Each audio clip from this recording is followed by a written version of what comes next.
this is Rose, and I am your personal health coach. I want to start this video by saying health is so much more than just eating the right foods or exercising. If you don't have a healthy mind, if you're constantly looking outside of yourself for solutions, then you're almost guaranteed to not succeed. And here's why, is that nobody else can live your life. Everybody gets to think what they want. So if you're going to spend your time thinking about why it's somebody else's fault, then it's pretty clear you're not going to make much progress. But when you start saying, well, nobody else gets to choose what I put in my mouth. Nobody else gets to choose what time I go to sleep. Nobody else gets to choose what I do for exercise.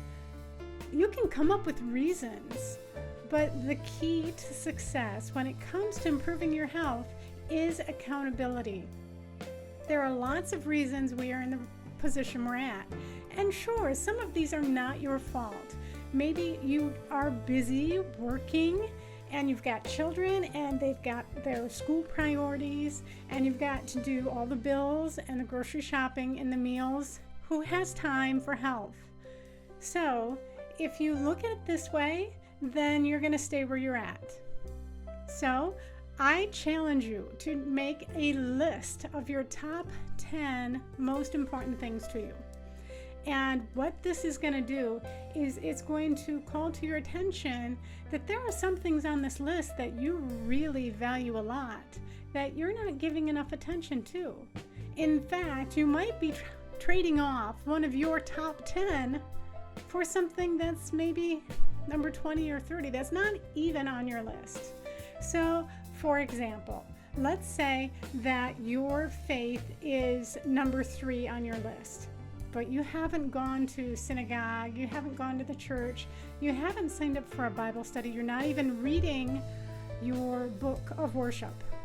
So that needs to change, because if it's that valuable to you, then you need to make it that kind of priority in your life. And so sometimes that means dad takes the kids to the soccer game and not you all the time. Sometimes that means, the kids don't need to be in 2 different sports. Maybe they need to choose one. So you're not spending your entire free time trying to give them all these opportunities. So some of these choices are going to be a little bit tough. But if you figure out what your top 10 things are, then you start becoming accountable and saying, I'm in charge of what's going on here. And yes, spending time with my family is very important to me. Yes, my career is very important to me, but so is my health. And, I'm spending a lot of time, running errands for my neighbor. Sometimes you need to put yourself first. And so that means you're going to have to find creative solutions. Sometimes we've kind of dig in a hole for us, right? I'm a people pleaser and I know exactly how that goes. You're like, oh, sure, no problem, I gotcha. And then you realize, well, I'm busy doing this errand or signing up to volunteer for this person's, charity fundraiser.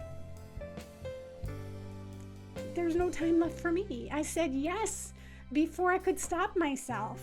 So here's where awareness comes in. And if you start listing your top 10, you suddenly become more aware of what you're committing to.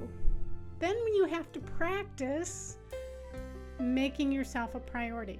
And if you're a people pleaser, or if you're very high in what they call agreeableness, then you've got your work cut out for you. It's not so easy to say, these are your top 10, do your top 10. Sometimes we've got ourselves in situations where temporarily it might be the right decision to help your mom who's in the hospital. And maybe that's not on your top 10, but caring for people and showing them you love them and supporting them is. So it's these kind of situations where you gotta start thinking about where your boundaries are, how much those boundaries can stretch for the people around you. And ultimately, you're the one who is signing up to do X, Y, and Z. So I would challenge you, number one, here's my system. Number one, create your top 10. What are the top 10 things that are important to you? Then put them in order.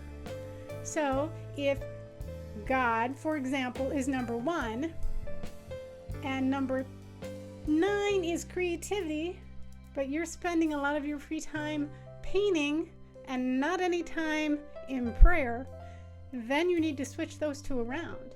So that's how the top 10 works.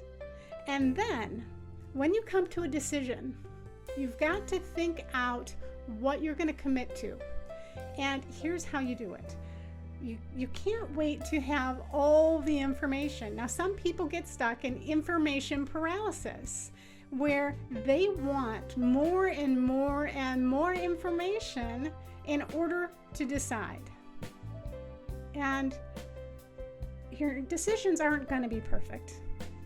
At least you are being thoughtful about them. And if it wasn't the right decision, you need to step back and learn from it.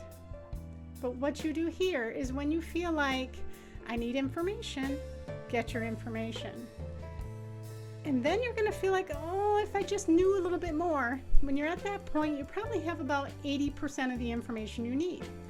And if you're at an 80%, yes, I'm going to sit down for half an hour a day and study the Bible. Then that's enough information to move forward with that plan. Okay? And then what's next is the decision is done. Now you've got to figure out how that's going to come into your schedule. So do your top 10. Make sure you're not sacrificing a number 1 for a number 10. And then if you need a decision, go to your top 10 and say, where does this fall? And do I have 80% of the information I need to make this decision? And if it's a yes, then go forward. Because that's the only way to find out if you're right. As your health coach, this impacts how you deal with your health. Because number 1, you become more aware of how you're making decisions. Number 2, you become accountable.